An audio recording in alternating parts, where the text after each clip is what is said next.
Work for it, ride for it, I'ma organize for it. Stay up in the night and in the morning I'ma rise for it. Heart for it, mind for it, ears for it, eyes for it. Peace and a place on this earth for me and mine for it. Work for it, ride for it, I'ma organize for it. Stay up in the night and in the morning I'ma rise for it. Heart for it, mind for it, ears for it, eyes for it. Peace and a place on this earth for me and mine for it. Hey, peace. Thanks for tuning in to the Money, Power, Land, Solidarity podcast.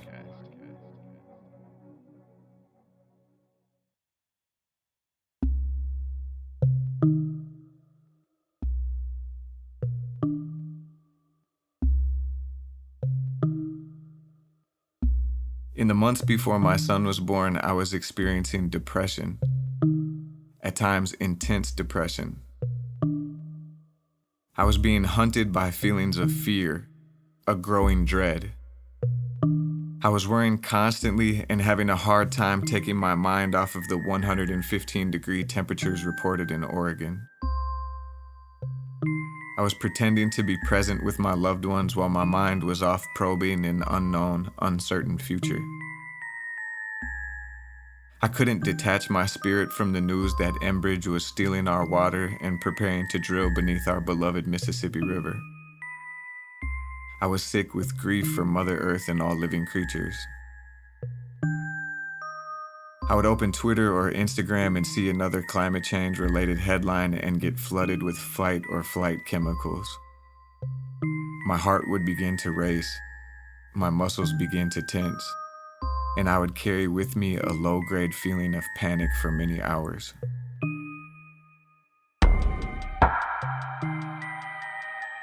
It was hard to admit, even to myself, that while my wife was carrying our son, I was carrying around this sadness, a storm of gloom and doom in my chest. I was excited at becoming a father and had many positive feelings, but the strongest current in my conscious feeling was this rising tide of fear and despair. One reason I'm sharing this is because I thought of you, of other people, of my friends and family and community, and it would provide me some relief. It was soothing to remember that I'm not alone, not walking alone into the future.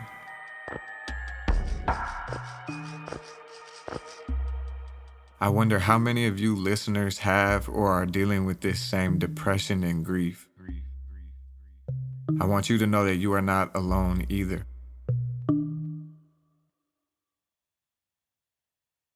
When my son was born, I felt an explosion of love. A light burst inside of me that chased away the fear and worry and doom that I had been haunted with. Over the first week of my son's life, I let this healing light filter through me, through my mind and body and spirit. I soaked in it like a calming bath, and I bathed in it like the spring sunshine. I want to share some of the truth that became clear to me during this special time, with the hope that it might chase some fear away from you also. I remembered at that time clearly that this miracle of life that we're a part of is so much deeper, so much wider, older, and more powerful than capitalism and its wars. My son's smile helped me to take courage. While he sat freshly arrived, fragile and dependent on his mother and I, he reminded me that as human beings we are wildly powerful, that we are a resilient expression of this creative universe. I was reminded that we are creatures of spirit, and no matter how hard capitalist domination works to flatten us, to exploit the force that turns this planet and ignites our heartbeats, it can never extinguish our spirit and our love. I was reminded why I started to care about political affairs in the first place. It wasn't from some bookish interest in Marxism or a desire to see my side win, but from a deep love of life, a profound gratitude and wonder at this miracle of this earth and our passing through this realm generation after generation. My interest in politics came from the baseline universal charge that we have to love and care for all forms of life.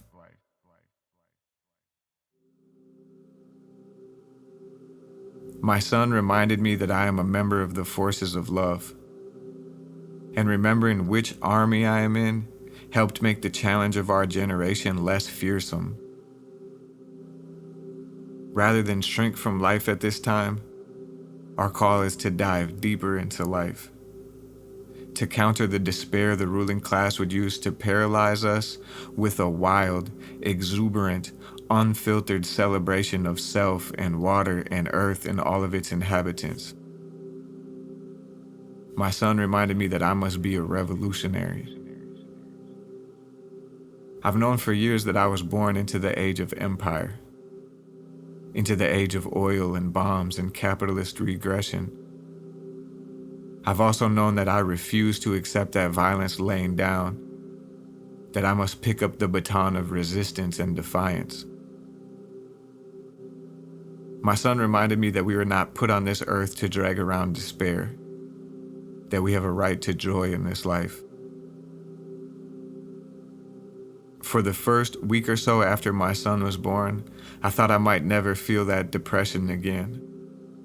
The fear and grief that come with knowing that the capitalists are violating and harming our earth and our living relatives. But sure enough, after some time had passed, I saw another headline about our current drought, and that sense of foreboding returned. It didn't become all-consuming this time, though. The light returned faster. I was able to come back to presence earlier, to appreciate the gift of my breath and my wife and my son. I was able to accept and surrender to the reality of the war I was born into, accept my strength as a human being and my responsibility to cultivate joy as we work towards revolution.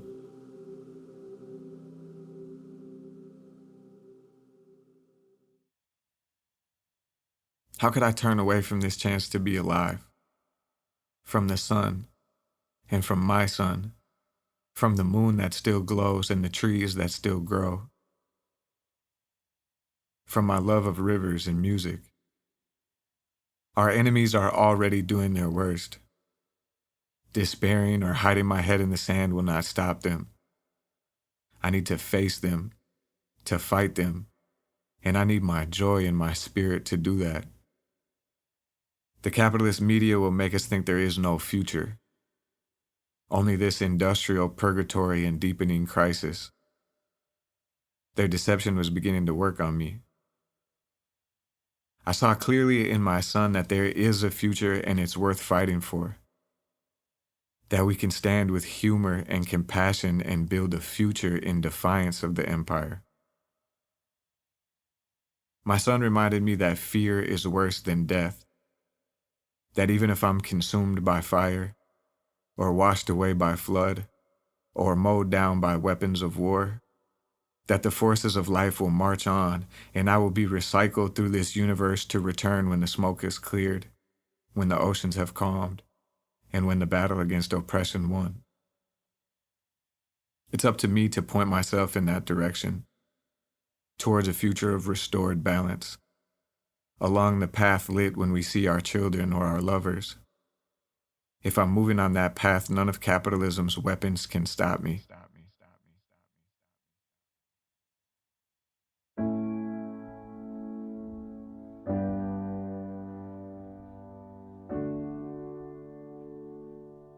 This day-to-day grind is taxing. The local struggles like the ones we talk about on this show are exhausting. Sometimes we need to step back and remember the bigger picture, that we are nothing less than intergalactic stewards of life, nothing short of the global revolutionaries we long for. I really hope that you can access some of this light and that it will help chase away your fear. I realize that I really need to be with you. I'm not Christian any longer, but I do need some kind of church in my life. To see your face as we acknowledge the great mystery of this cosmic dance we are in together. To share our burdens, to to sing and to dance, to cast off our weight together. I hope that we can do that soon. My son affirmed in me that I'm a communist, not in the dry industrial sense, but in the sense that I'm a recipient of millennial of human experience, of the collective, communal, the interdependent, born to live in sustainable rhythm with the earth, the whole, the living, who refuse to be reduced to a wage or a cog or a draft horse, the freedom-fighting, freedom-loving, global, the loving, the soul-powered kind of communist. So I want to leave this reflection by following the advice of another communist, Fred Hampton, by affirming that I am a revolutionary. We're going to have to keep telling ourselves that I am the people, I am not the pig, I am a revolutionary. And as such, we can face this challenge together. We can wrestle the future away from the capitalists and the cynics, because love blooms eternal.